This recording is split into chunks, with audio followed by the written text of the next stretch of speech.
નમસ્કાર, સીધો સંવાદ સાથે હું છું લખમા। ગુજરાત ગ્લોબલ વાઇબ્રન્ટ સમિટ 2024નો આજે બીજો દિવસ હતો। આજે દેશ અને દુનિયાભરમાંથી નેતાઓ, ઉદ્યોગપતિઓ, ડેલિગેટ્સ અહીં આવી પહોંચ્યા હતા। મોદીએ મહાત્મા મંદિરમાં પોતાના સંબોધનમાં જણાવ્યું હતું કે તમારા સપના જેટલા મોટા હશે એટલો જ મારો સંકલ્પ પણ મોટો હશે। ભારતના નાગરિકો વધુ એમ્પાવર બની રહ્યા છે। ભારત વિશ્વમાં મિત્રની ભૂમિકામાં આગળ વધી રહ્યું છે। યંગ જનરેશન સાથે ભાગીદારીની નવી તક આપવામાં આવશે। સાથે જ આઝાદીના 100 વર્ષ થશે ત્યારે ભારત વિકસિત દેશ હશે। આથી 25 વર્ષનો કાર્યકાળ ભારતનો અમૃતકાળ ગણાવ્યો છે અને આ અમૃતકાળમાં આ પહેલી વાઇબ્રન્ટ સમિટ છે। સાથે જ મોટી સંખ્યામાં વિદેશી અને ભારતીય સીઈઓ પણ જોડાયા હતા। સાથે જ આવા 25 વર્ષને અમૃતકાળ ગણાવી અને 100મા વર્ષમાં ભારત વિકસિત દેશ હશે એવી ઘણી ગેરંટીઓ વડાપ્રધાને આપી હતી। ત્યારે લોકસભા પહેલા ગેરંટી પર કરીશું આજનો સીધો સંવાદ।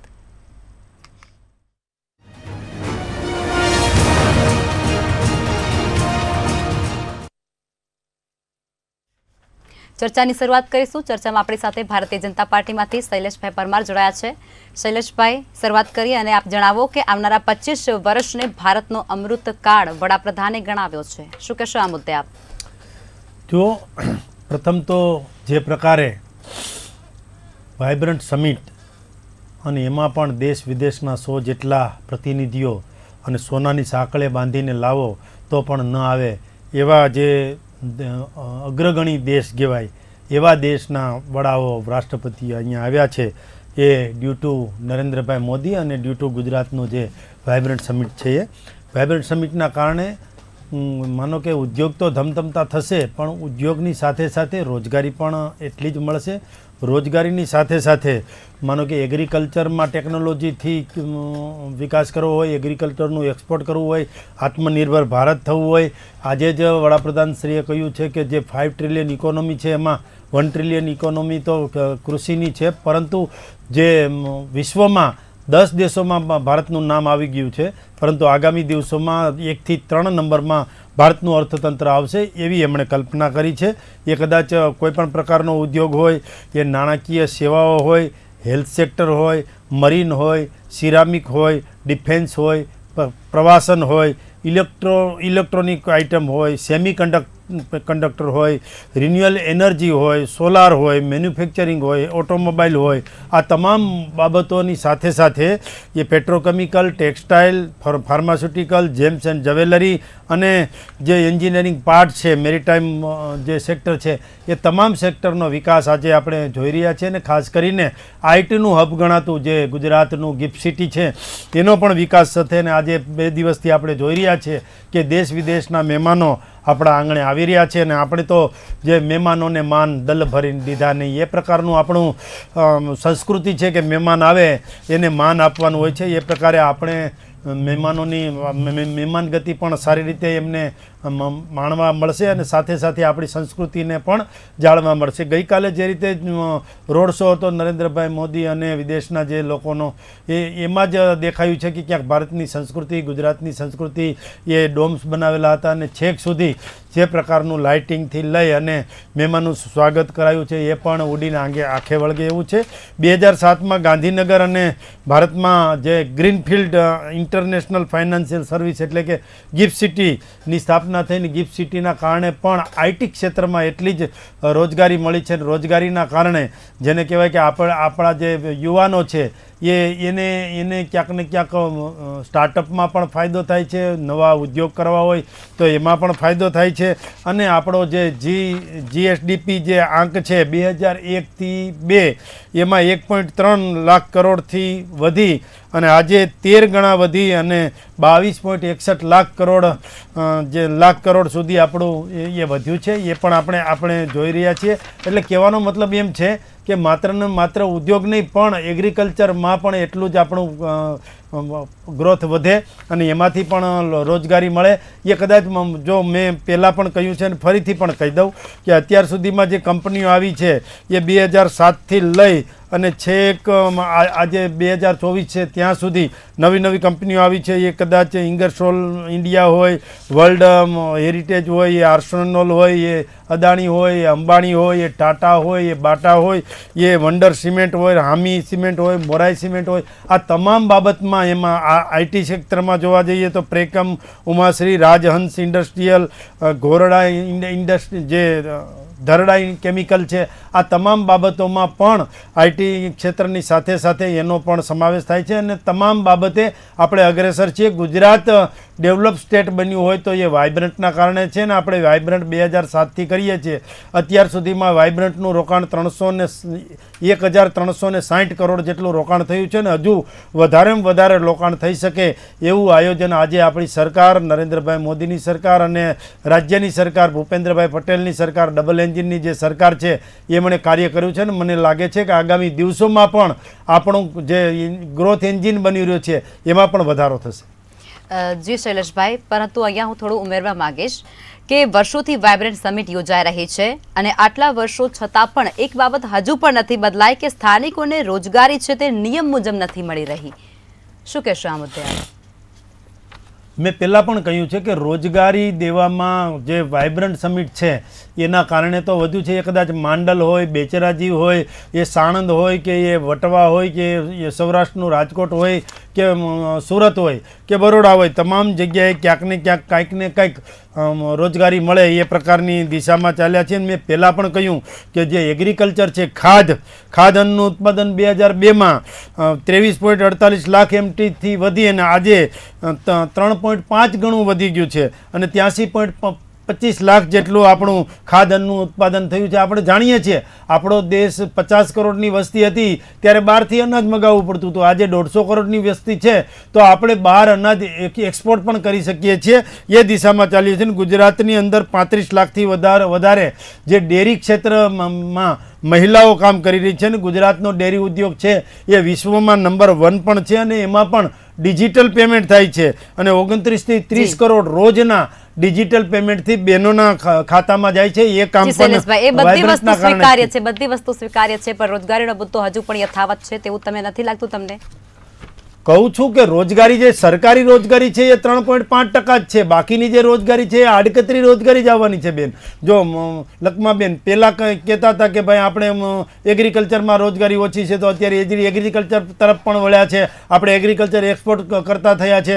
હવે જે ઓટોમોબાઈલ હબ બન્યું છે આપણું રાજ્ય અને કેમિકલ હબ બન્યું છે, જ્યારે ફાર્માસ્યુટિકલ હબ બન્યું છે, આપણે વેક્સિન પણ અહીંયા તૈયાર કરી શક્યા છીએ. એટલે મારો કહેવાનો મતલબ એટલો જ છે કે રોજગારી જે મળવી જોઈએ એ આડકતરી રીતે ક્યાંક ને ક્યાંક આ ઉદ્યોગોના કારણે મળે છે. ઉદ્યોગોના કારણે ટ્રાન્સપોર્ટેશનની રોજગારી પણ મળે છે. યુવાનો જે એન્જિનિયરિંગમાં જે છે અથવા તો ITI કરેલું છે અથવા તો સ્કિલ ડેવલપ જે થયા છે એના કારણે પણ મળશે. અને દેશની જે યોજનાઓ છે, સ્ટાર્ટઅપ ઇન્ડિયા છે, મેક ઇન ઇન્ડિયા છે, મેડ ઇન ઇન્ડિયા છે અને જે મુદ્રા લોનની યોજના છે, આ તમામ યોજનાઓના કારણે ક્યાંક ને ક્યાંક આપણા યુવાનો છે એ રોજગારી મેળવતા થયા છે. અને એક રોજગારી સ્ટાર્ટઅપમાં કોઈ યુવાન જાય તો એની પાછળ કેટલાય લોકોને રોજગારી મળતી હોય છે. ને આજે જુઓ તો IT ક્ષેત્ર હોય, ફિલ્મના ક્ષેત્ર હોય કે સ્ટુડિયોના ક્ષેત્ર હોય, એમાં તમામ ક્ષેત્રમાં આજે પણ રોકાણો થયા છે. બધી વસ્તુ તમારી સાચી છે, હું સ્વીકારું પણ છું, પણ હું ત્યાં સહમત નહીં થતી તમારી જોડે. કારણ કે આજે જે એન્જિનિયરિંગ કરેલા છે, ડોક્ટરી ભણેલા લોકો પણ આજે કોન્સ્ટેબલની પરીક્ષા આપવા માટે મજબૂર થઈ ચૂક્યા છે. ચર્ચામાં આપણી સાથે કોંગ્રેસમાંથી રમેશભાઈ વોરા જોડાઈ ચૂક્યા છે અને આર્થિક વિશ્લેષક નયનભાઈ પારેખ પણ જોડાઈ ચૂક્યા છે. રમેશભાઈ, આપ જણાવો કે આગામી 25 વર્ષમાં ભારતને વિકસિત બનાવવાનું લક્ષ્યાંક વડાપ્રધાન નરેન્દ્ર મોદી દ્વારા આપવામાં આવ્યું છે અને આ બધા જાણે છે કે તેઓ લક્ષ્ય ક્યારેય ચૂકતા નથી. આ મુદ્દે આપ શું કહેશો? બેન, 2003 થી જે ગુજરાત વાઇબ્રન્ટ સમિટ થઈ રહ્યું છે ત્યારથી લઈને અત્યાર સુધીના જે 7 થી સાંભળી લઈએ શૈલેષભાઈ. 2007 આંકડાકીય જે માયાજાળ છે એનું કેલ્ક્યુલેશન કરો તો તમને ખ્યાલ આવી જશે. અને જે પ્રકારે MOU કરવામાં આવી રહ્યા છે એ તમામ MOU જો ખરેખર સક્સેસ જતા હોય તો ગુજરાતની અંદર બેરોજગારી ખતમ થઈ જાય. જેમ આપે હમણાં વાત કરી કે એન્જિનિયર કક્ષાના વિદ્યાર્થીઓ એન્જિનિયરિંગ ભણ્યા પછી એમને નોકરી નથી મળતી. હું આજે આપણી મંતવ્ય ચેનલના માધ્યમથી હું કહેવા માંગુ છું કે જે પ્રકારે 2003 થી લઈ અને 2024 ની અંદર દર 2 વર્ષે ગુજરાત વાઇબ્રન્ટ સમિટ થાય છે અને એના અંદર કરોડો રૂપિયાના એમઓયુ થાય છે અને એ એમઓયુ જો પૂરેપૂરા સફળ થતા હોય તો આજે ગુજરાતનું દેવું જે કરોડો રૂપિયાની અંદર છે હોત નહીં. આજે અમદાવાદ મ્યુનિસિપલ કોર્પોરેશન ની અંદર 500 થી 700 જેટલી મલ્ટીપર્પઝ હેલ્થ વર્કરની જાહેરાતમાં 2 લાખ લોકો અરજીઓ કરે છે. 2000 તલાટીની અરજીઓમાં 5-5 લાખ અરજીઓ આવે છે. જો આ વાઇબ્રન્ટ સમિટ ગુજરાતની અંદર જેટલા પ્રકારે એમઓયુ થયા હોય એ એમઓયુ ના ખાલી 5% જો સફળ ગયા હોત ને તો ગુજરાત એ આર્થિક ધરી હોત. એટલે આ ફક્ત એમઓયુ મેમોરેન્ડમ ઓફ અન્ડરસ્ટેન્ડિંગ છે અને આ ફક્ત એક કરાર ટાઈપનો છે. આ તમામ જે પોકળ દાવાઓ કરી રહ્યા છે, આ બધા દાવાઓ જે કરી રહ્યા છે એ ક્યાંય કોઈ રેકોર્ડ ઉપર દેખાતા નથી. ગુજરાતની અંદર કેટલી બેરોજગારી છે, કેટલા યુવાનોની સમસ્યા છે એ આપને પણ ખબર છે અને ગુજરાતના તમામ લોકોને પણ ખબર. માટે હું શૈલેષભાઈને કહીશ કે જે પ્રકારે 2003 થી 2024 સુધી ગુજરાત વાઇબ્રન્ટ સમિટ થઈ રહી છે અને એના અંદર જે પ્રકારે મોટી મોટી ઇન્ડસ્ટ્રીઝના સીઈઓ ચેરમેનોને બોલાવવામાં આવે છે અને પોતે ઉદ્યોગો સ્થાપવા માટે જે કંઈ રજૂઆત કરે છે અને એમઓયુ કરે છે, એમઓયુ માંથી કેટલા પર્સન્ટેજ આપણે 2003 થી લઈને 2024 સુધીમાં એટલે 21 વર્ષ થયા. 21 વર્ષની અંદર આપણે જો આ પ્રકારે થયું હોત તો ગુજરાત આજે વિશ્વનું સૌથી મોટું રાજ્ય હોત અને આપણે આપણો વિકાસ બી વિશ્વની અંદર ગુજરાત નંબર 1 હોત. પરંતુ આપ એવું કહી શકો છો કે આ વિકાસ તમને કોઈ જગ્યાએ દેખાઈ રહ્યો હોય અને આ રીતે આટલી બધી બેરોજગારી છે, આટલી બધી બેકારી છે, તેમ છતાં પણ ગુજરાત વાઇબ્રન્ટ સમિટની અંદર જે પ્રકારે એમઓયુ થઈ રહ્યા છે એ એમઓયુનો આંકડાકીય જે માયાજાળ છે એનું કેલ્ક્યુલેશન કરો તો તમને ખબર પડશે. જી બિલકુલ, ચોક્કસથી રમેશભાઈ. નયનભાઈ, આપ જણાવો કે ગુજરાત એકલું 3 ટ્રિલિયન ઇકોનોમી બનશે તેવું મુકેશ અંબાણી દ્વારા કહેવામાં આવ્યું છે અને તેમને એ પણ ઉમેર્યું છે કે પીએમ મોદીનો સમય ભારતને સમૃદ્ધતા અને વિકાસ તરફ આગળ લઈ જઈ રહ્યો છે. આ મુદ્દે આપ સહમત છો?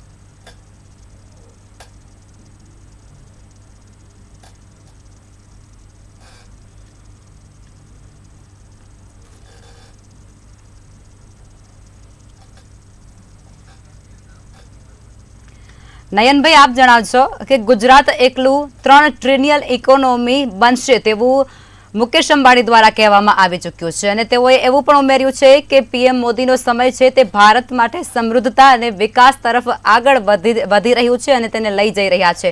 તો આ બાબત સાથે આપ સહમત છો? હું માનું છું કે આ વાઇબ્રન્ટ ગુજરાતના ઇવેન્ટને ખાલી એમઓયુ કે ઇન્વેસ્ટમેન્ટ થી મૂલવવાનો જે અપ્રોચ છે એ કેટલો વ્યાજબી છે આપણે વિચારવું જોઈએ. આ શું છે? બ્રાન્ડિંગ એક્સરસાઇઝ છે. એટલે અત્યારે આ પ્રકારનો ઇન્વેસ્ટમેન્ટ ઇવેન્ટ જે છે એ 10 વર્ષથી 10મો ઇવેન્ટ છે, 20 વર્ષથી ચાલે છે અને આની શરૂઆત તો થઈ હતી જ્યારે આપણે ત્યાં ભૂકંપ આવ્યો હતો અને ગુજરાતને બેઠું કરવાનું હતું ત્યારથી, અને પછી જુદા જુદા તબક્કે આ ઇવેન્ટ વધારે ને વધારે ગ્લોબલ થતો ગયો. એટલે આ જે માર્કેટિંગની એક્સરસાઇઝ છે એના થકી ગુજરાતને એક પોતાની પહેચાન મળી છે અને હું ગણું છું કે આટલા બધા દેશમાંથી આટલા બધા ટોપના ઇન્ડસ્ટ્રીયલિસ્ટ આવે છે. એટલે જેમ અત્યારે આપણે સેમિકન્ડક્ટરની વાત કરીએ, આર્ટિફિશિયલ ઇન્ટેલિજન્સની વાત કરીએ, ઇન્ડિયાના ઇન્ડસ્ટ્રીયલિસ્ટમાં મુકેશ અંબાણી અથવા ગૌતમ અદાણીની વાત કરીએ, ટાટાની વાત કરીએ, એ બધા અહીંયા હાજર થાય, વાત કરે, જુએ, ઓપોર્ચ્યુનિટીઝ મૂલવે અને પછી અહીંયા આવે. એ પ્રકારની જે એક્સરસાઇઝ છે એનું ઇવેલ્યુએશન એક માર્કેટિંગ એક્સરસાઇઝ તરીકે કરવું જોઈએ. અને તમે જે બીજું કહ્યું કે 5 ટ્રિલિયન ઇકોનોમી આપણે જો બનાવી હોય ઇન્ડિયાને અને એમાં ગુજરાતને ગ્રોથ એન્જિન ગણતા આવીએ તો આના સિવાય બીજું શું કરીશું? આપણે માર્કેટિંગ કરીએ છીએ, લોકોને બોલાવીએ છીએ. હવે ચોક્કસ વાત છે કે દરેક એમઓયુ ફળીભૂત થતા નથી, પણ એવી રીતે દરેક બિઝનેસમાં, દરેક ઓર્ડરમાં, દરેક ઇન્ક્વાયરી જે છે એ બધી ઓર્ડરમાં રિઝલ્ટ નથી થતી. પણ એના કારણે જો આપણે માર્કેટિંગ કરવાનું બંધ કરી દઈએ તો એનાથી થોડો ફાયદો થશે. એનાથી તો જે વિકાસનો દર છે એ ઓર નીચો થશે. જેમ રમેશભાઈએ કહ્યું એમ આપણે એ જોવું જોઈએ કે આવા ની વાત કરીએ તો આપણા એન્જિનિયર્સે પણ પોતાની કેપેબિલિટી પ્રમાણે બનાવવી પડશે, કારણ કે વિશ્વના શ્રેષ્ઠ ઇન્ડસ્ટ્રીઝ જો અહીંયા પોતાનું ઇન્વેસ્ટમેન્ટ કરશે, ફેક્ટરી નાખશે, તો શરૂઆતમાં કન્સલ્ટન્ટથી માંડી અને જમીન એક્વાયર કરશે ત્યારે આપણા તલાટી અને મામલતદારની વ્યવસ્થા સમજવાથી માંડી સિવિલ એન્જિનિયરિંગનું કામ થશે ત્યારે એ પ્રકારના લોકો, પ્લાન્ટ એન્ડ મશીનરી દેખાશે ત્યારે મિકેનિકલ એન્જિનિયર લોકો, પછી માર્કેટિંગ, MBA, મેનેજમેન્ટ, બધા પ્રોફેશનલ લોકોની જરૂર પડશે અને એ બધાને તક મળશે. પણ જો એ લોકો તૈયાર નહીં હોય તો, જે લોકો પોતાની જાતને ગ્લોબલ સિટીઝન નહીં ગણે, પોતાની પ્રેક્ટિસીસ નહીં સુધારે, હાર્ડવર્ક નહીં કરે, પોતાની સ્કિલને એવી રેલેવન્ટ નહીં કરે કે જેથી એક ગ્લોબલી મોટી કંપની એમને વર્થવાઇલ ગણે, તો આ તકનો બી લાભ નહીં લઈ શકે. કારણ કે ગુજરાતમાં ઇન્ડસ્ટ્રી મૂકશે પણ આપણા લોકો જો કેપેબલ નહીં હોય તો એમને ક્યાંક બહારથી લોકો લાવવા પડશે. એ આપણે ના થાય એના માટે એક બાજુ આ ઇવેન્ટ્સની જરૂરી છે અને બીજી બાજુ આપણે આપણા લોકોમાં સ્કિલ ડેવલપ કરવાની પણ જરૂર છે. જો આપણા ઇલેક્ટ્રિકલ એન્જિનિયરને ફ્યુઝ બાંધતા ના આવડે તો નહીં ચાલે. આપણા મિકેનિકલ એન્જિનિયરને જો મશીન્સ કેવી રીતે નહીં ચાલે એ ખબર હોય તો પછી આપણે આર્ટિફિશિયલ ઇન્ટેલિજન્સ ઉપર કેવી રીતે કામ કરીશું, અથવા કાલે મશીન લર્નિંગ ઉપર, ઇન્ટરનેટ ઓફ થિંગ્સ ઉપર, 5G આવશે. મુકેશ અંબાણીએ કહ્યું અમે 5G એનેબલ કરીશું. હવે એ બધું કરીશું અને એનો આપણે ખરેખર લાભ લેવો હશે તો આપણે પણ આપણી જાતને તૈયાર કરવી પડશે. એટલે એક બાજુ આવા ઇવેન્ટ થવા જોઈએ, બીજી બાજુ આવા ઇવેન્ટ થકી જે પણ ઇન્વેસ્ટમેન્ટ આવે એનું MOU સાઇન થાય, એના ભલે હું ગણું છું કે 10, 50, 25, 35 જે બી ટકા આવે એટલા ઇવેન્ટ આવશે તો કંઈક ને કંઈક ફ્રુક્ટિફાય થશે. કારણ કે શું જેટલું કરીશું, જેટલા એફર્ટ કરીશું એ બધા તો ક્યાંય 100% રિઝલ્ટ નથી આવતું, પણ એટલીસ્ટ જેટલા મોટા ફનેલ બનાવીશું, જેટલા વધારે, જે 10 લાખની જગ્યાએ આપણે કાલે 50 લાખના ઇન્વેસ્ટ કરીશું MOU તો એમાંથી વધારે ઇન્વેસ્ટમેન્ટ આવશે. એટલે આપણી ફનેલને બને એટલી મોટી કરીશું, એમાંથી જેટલા ગળાઈને ચડાઈને આવશે ઇન્ડસ્ટ્રીઝ, એ આવે ત્યારે આપણા ઇકોનોમીને ગ્રોથ મળશે, આપણા લોકોને એનું બેનિફિટ મળશે. એના માટે એમણે પણ તૈયારી કરવી પડશે. એટલે હું મંતવ્ય ટીવીના જે દર્શકો છે એમને પણ અપીલ કરીશ કે તમે પણ તમારી જાતને તૈયાર કરો. જો સેમિકન્ડક્ટર ઇન્ડસ્ટ્રી આવશે પણ તમે પોતે એના માટે ઇક્વિપ્ડ નહીં હો, ક્વોલિફાઈડ નહીં હો, નોલેજેબલ નહીં હો, સ્કિલ વાળા નહીં હો, તો તમને ક્યાંથી નોકરી મળવાની છે? એટલે એક બાજુ આ લોકો આવે છે, તમે પણ તૈયારી કરો. આવો ઇવેન્ટ આપણે ત્યાં થાય છે, તમે પણ એનો લાભ લો. આટલા બધા દેશના લોકો આવે છે આપણે ત્યાં, 100+ દેશના. એ એક આપણે ત્યાં ઉત્સવ છે, આપણે ત્યાં અવસર છે. એ અવસરનો આપણે બધા ફૂલ લાભ લઈએ અને ખાલી આને થોડા આંકડાઓથી ના મૂલવીએ તો મારા ખ્યાલથી વાઇબ્રન્ટ ગુજરાતને આપણે એક સાચી બ્રાન્ડિંગ એક્સરસાઇઝ તરીકે જોવાનો મોકો આપણે રાખવો જોઈએ. જી નયનભાઈ, આમાં તમને એવું નથી લાગતું કે આપણી જે ગુજરાતની શિક્ષણ નીતિ છે તેમાં પણ સુધારો કરવાની જરૂર છે? કારણ કે એન્જિનિયરિંગ ભણેલા જે લોકો હોય છે તેને ખરેખર એનું કામ આવડતું જ નથી હોતું, પ્રેક્ટિકલ કામ તેમને આવડતું જ નથી હોતું. એટલા માટે તો આપણે બીજી જગ્યાએથી લોકો મંગાવી અને કામ માટે મંગાવવા પડી રહ્યા છે. એવી પરિસ્થિતિ ગુજરાતમાં ઊભી થઈ રહી છે. ચોક્કસ, તમે કહ્યું એમ આપણે આ ઇવેન્ટની સાથે કેટલી બધી ચીજો કરવાની જરૂર છે. આપણો ઇઝ ઓફ ડુઈંગ બિઝનેસ વધવો જોઈએ. હું ગણું છું કે પરદેશથી લોકો આવે છે ત્યાં આપણા રોડ ગમે એટલા સારા હોય પણ ટ્રાફિક કેવા હોય છે, એટલે આપણી ટ્રાફિક મેનેજમેન્ટ સુધરવી જોઈએ. આપણે ગુજરાતને જેમ વાઇબ્રન્ટ ગુજરાત કરીએ છીએ એમ ટ્રાફિક વાઇઝ આપણે અમેરિકા, વિદેશમાં જઈએ તો ટ્રાફિક બધો પોતાના નિયમથી ચાલે છે. આપણે ત્યાં સૌથી વધારે જિંદગીઓ આપણે સડક પર ગુમાવીએ છીએ. એ બાબતમાં કેમ ના કરવું જોઈએ? અને પરદેશથી કોઈ પણ આવે એની પહેલી ઇમ્પ્રેશન એ હોય છે કે ભાઈ તમારે ત્યાં હોર્ન બહુ વાગે છે, તમારે ત્યાં લોકો ગમે એ રીતે ચલાવે છે, તમારે ત્યાં વાહન ચલાવવું એ તો બહુ જ મુશ્કેલ કામ છે. આપણે ત્યાં વેસ્ટ મેનેજમેન્ટ, ઘણા ચીજો ઉપર, પોલિસી ઉપર, ease of doing business, quality of life, એ બધી ચીજો જોડે જોડે કરવાની છે. કારણ કે એક જે ઉદ્યોગપતિ આવે છે તો ખાલી ઇન્ડસ્ટ્રી નથી મૂકતો, એના કેટલા એક્ઝિક્યુટિવ આવશે, એ લોકો અહીં રહેશે, એ લોકો અહીં જીવશે, એમના છોકરાઓ અહીં ભણશે. ક્વોલિટી ઓફ એજ્યુકેશનથી માંડીને ક્વોલિટી ઓફ લાઈફથી માંડીને ટ્રાફિક મેનેજમેન્ટથી માંડીને આપણે આપણી જાતને ઘણા ઊંચા સ્તર પર લઈ જવી પડશે. પણ હું ગણું છું કે એ આપણે જો આવા ઇવેન્ટ થકી આપણી જાતને ઊંચે લઈ આવીશું તો આનો પૂરો લાભ લઈ શકીશું. જેટલા ઊંચા નહીં લાવી શકીએ એટલા આપણા થોડા MOU જતા રહેશે.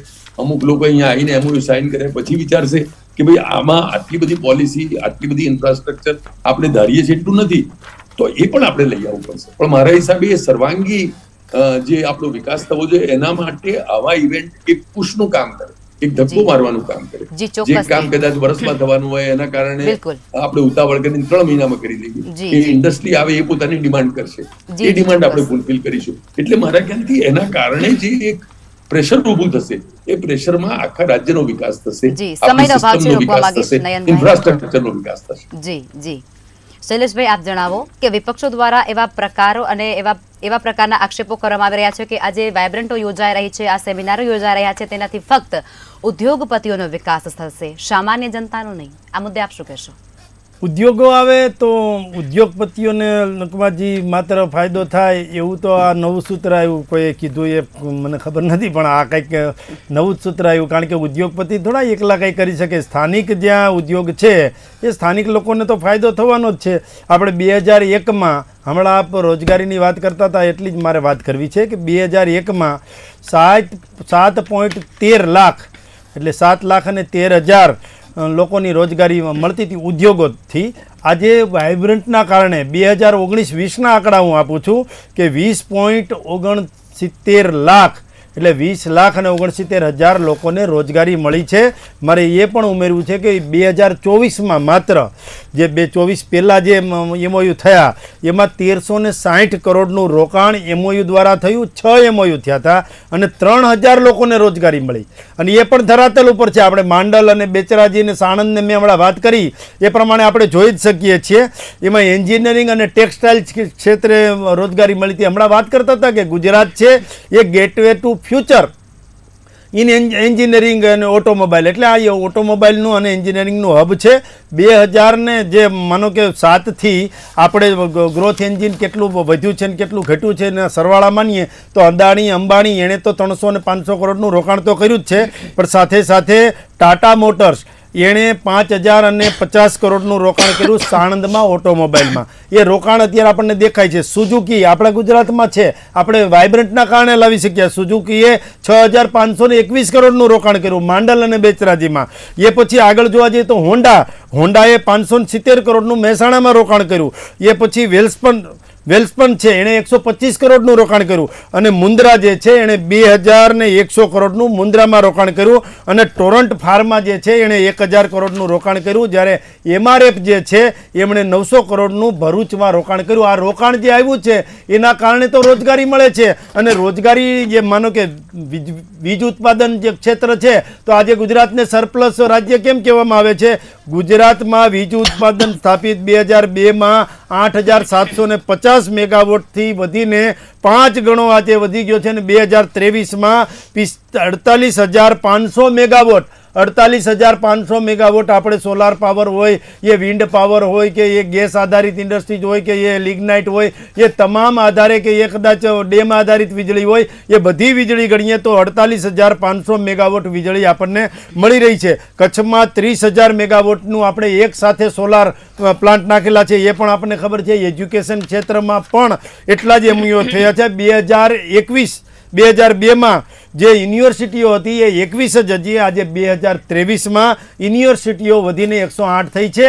એ પણ બતાવે છે યુનિવર્સિટીઓ વધવી એટલે વિદ્યાર્થીઓ મળશે, વિદ્યાર્થીઓ એન્જિનિયરિંગ કરશે, ફાર્માસ્યુટિકલ કરશે, MBBS કરશે અથવા તો ઓટોમોબાઈલ ક્ષેત્રમાં જશે અથવા તો કોઈ પણ ફિલ્ડમાં જશે તો એને રોજગારી અહીંયા ને અહીંયા મળી જશે. આપણે તમામ ક્ષેત્ર જોઈ લઈએ તો તમામ ક્ષેત્રની અંદર રોજગારી પણ વધી છે, ઇન્ડસ્ટ્રીઝ પણ આવી છે. અને આટલા જ્યારે એમઓયુ થતા હોય અને હમણાં કોઈએ વાત કરી મને ખૂબ ગમી કે પ્રયાસ કરે છે નરેન્દ્રભાઈ મોદી, એ પ્રયાસ કરે છે. મેં પહેલાં પણ કીધું કે સોનાની સાંકળે બાંધીને લાવો તો પણ ન આવે એ પ્રકારના લોકોને, એ રાજ્યના ને એ દેશના ને એ CEO ને એ રાષ્ટ્રપતિ ને વડાપ્રધાન અહીંયા આવ્યા છે.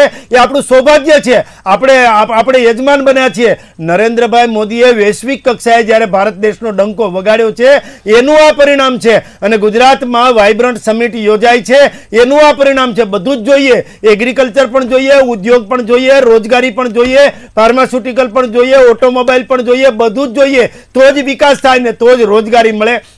રોજગારી મળવા માટેનું જેને કહેવાય ને ઉત્સેચક તો એ વાઇબ્રન્ટ ગુજરાત છે ને વાઇબ્રન્ટ ગુજરાતના કારણે ગુજરાતની શાખ તો વધી છે, સાથે સાથે દેશની શાખ પણ વધી છે અને ગુજરાતનો આજે ખેડૂત છે એ પણ એક્સપોર્ટ થયો છે. આજે ઓટોમોબાઈલ ક્ષેત્ર છે એ પણ એક્સપોર્ટ કરતો થયો છે. આજે સુરતમાં ડાયમંડ બોર્સ બન્યું છે, જે ડાયમંડ બોર્સના કારણે મુંબઈ જે હતું ત્યાંથી અહીંયા હબ આવતું રહ્યું છે અને આજે તો વિશ્વનું જે હબ કહેવાય ને એ આગામી દિવસોમાં હીરા ઉદ્યોગનું હબ ડાયમંડ બોર્સ બનવાનું છે. એટલે આ પ્રકારની સોચ, આ પ્રકારનો જે વિચાર એ અમે આપીએ છીએ ને અમારી નીતિ અને નિયત બંને સાફ છે. લોકો માટે કામ કરવું છે, રોજગારી આપવી છે, યુવાનોને પણ ક્યાંય બેરોજગાર રહેવા નથી દેવા. અને હમણાં કોઈ કહેતું હતું ગુજરાતનો બેરોજગારી અંક, પણ એમને ન કીધું. હું કહું છું કે ગુજરાતનો બેરોજગારી જે અંક છે ને એ તમામ રાજ્યો કરતાં નીચો છે અને બેરોજગારી અંક જે દેશનો છે એના કરતાં પણ આપણો બેરોજગારી અંક જે છે એ નીચો છે. એ જ બતાવે છે કે ગુજરાતમાં વિકાસ થયો છે ને વિકાસના મોડેલ તરીકે બહાર જઈએ ને ત્યાં પણ આપણું ગુજરાતનું નામ આપીએ ને કે અમે ગુજરાતથી આવીએ છીએ તો એની વિચારધારા છે ફરી જાય. એ તરત કે આ વેપારી રાજ્ય છે, એ તરત કે આ ડેવલપ રાજ્ય છે, એ તરત કે આ મોદીનું રાજ્ય છે, એ તરત કે એમ કહેવાય ને કે વિકાસશીલ રાજ્યમાંથી આવ્યા છીએ એવી છાપ છે. અને પહેલા શું છાપ હતી એ મારે આ મંતવ્ય જેવી પ્રતિષ્ઠિત ચેનલ ઉપરથી ગુજરાતની પહેલા શું છાપ હતી, દેશની પહેલા વિદેશમાં શું છાપ હતી એ મારે કહેવું નથી, પરંતુ આપણે છાપમાં સુધારો કર્યો છે અને આપણી છાપ વિશ્વગુરુ તરફ જઈ રહી છે. એટલે આગામી દિવસોમાં જે 1 થી 3 તો આપણી આર્થિક ઇકોનોમી રહેવાની છે, પણ સાથે સાથે આપણો દેશ વિશ્વગુરુ બનવા તરફ જઈ રહ્યો છે. આમાં હવે દૂધમાંથી પૂડા કાઢોમાં અને ખોટી રીતે નેગેટિવ વિચાર મૂકી દો. બધા સાથે મળી સૌનો સાથ, સૌનો વિકાસ, સૌનો પ્રયાસ અને સૌનો વિશ્વાસ, સર્વગ્રાહી, સર્વસ્પર્શી અને સર્વસમાવેશક જે યોજનાઓ છે એની સાથે જોડાવ એવી અમારી વિનંતી છે. જી જી રમેશભાઈ, આપ જણાવો કે વાયબ્રન્ટ આજે વટવૃક્ષ બની ચૂક્યું છે અને ગુજરાત છે તે વિકાસની હરણફાળ ભરી રહ્યું છે. આ મુદ્દે આપ શું કહેશો? બેન, શૈલેષભાઈ જે પ્રકારે વાત કરી, સરસ સ્લોગન બોલ્યા, પરંતુ મારે એમને 1980 થી 2000 નો દાયકો યાદ કરાવવો પડશે કે ગુજરાત છે ને એ કાપડનું માન્ચેસ્ટર કહેવાતું હતું.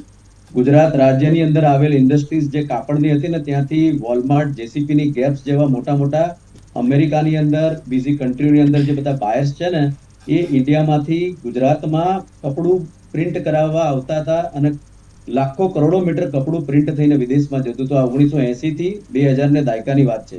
બીજી હું વાત કરું શૈલેષભાઈને કે શૈલેષભાઈ, ગુજરાત રાજ્યનું જે વાર્ષિક અંદાજ બજેટ છે જે 2019-20 નું 2,04,815 ને 21-22 નું 2,23,393 કરોડ, આ જે બજેટ છે એનો જે આંકડાની સામે તમારા ગુજરાત વાઇબ્રન્ટ સમિટની અંદર જો કરોડો રૂપિયાના એમઓયુ થયા હોય ને તો આપણા દેશનો જે વાર્ષિક અંદાજ બજેટની સામે એમઓયુ આટલા થયા હોય ને તો આપણું દેશની અંદર ગુજરાત રાજ્યમાં દેવું થવાનો કોઈ સવાલ જ નથી આવતો.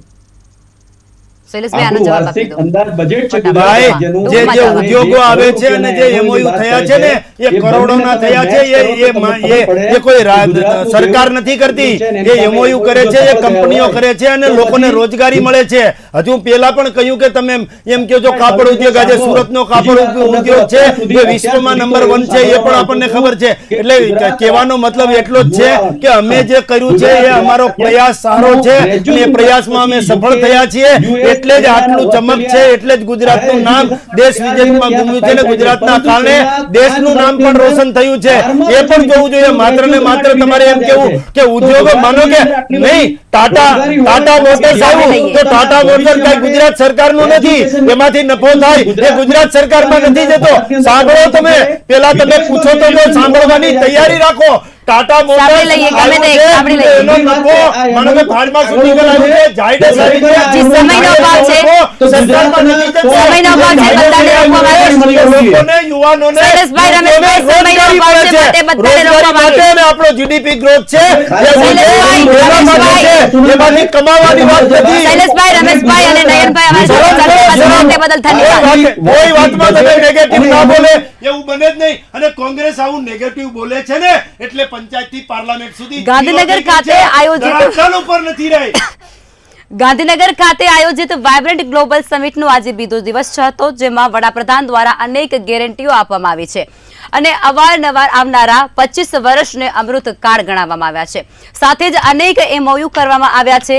કરોડોનો મૂડીરોકાણ વિદેશી તેમજ સ્વદેશી કંપનીઓ દ્વારા કરવામાં આવ્યો ચૂક્યો છે. ત્યારે આવતીકાલે પણ રોકાણકારો રોકાણ કરી શકે છે તેવી સંભાવના છે. ત્યારે ગુજરાત એક નવું શિખર સજ્જ કરી રહ્યું છે, શિખર સર કરી રહ્યું છે અને વિકાસની હરણફાળ ભરી રહ્યું છે. તેને પણ નકારી ના શકાય, જેનાથી સામાન્ય લોકોના જીવન પર પણ ખાસ અસર જોવા મળી રહી છે. તો આજ સાથે ચર્ચાને સમાપ્ત કરીશું. નમસ્કાર.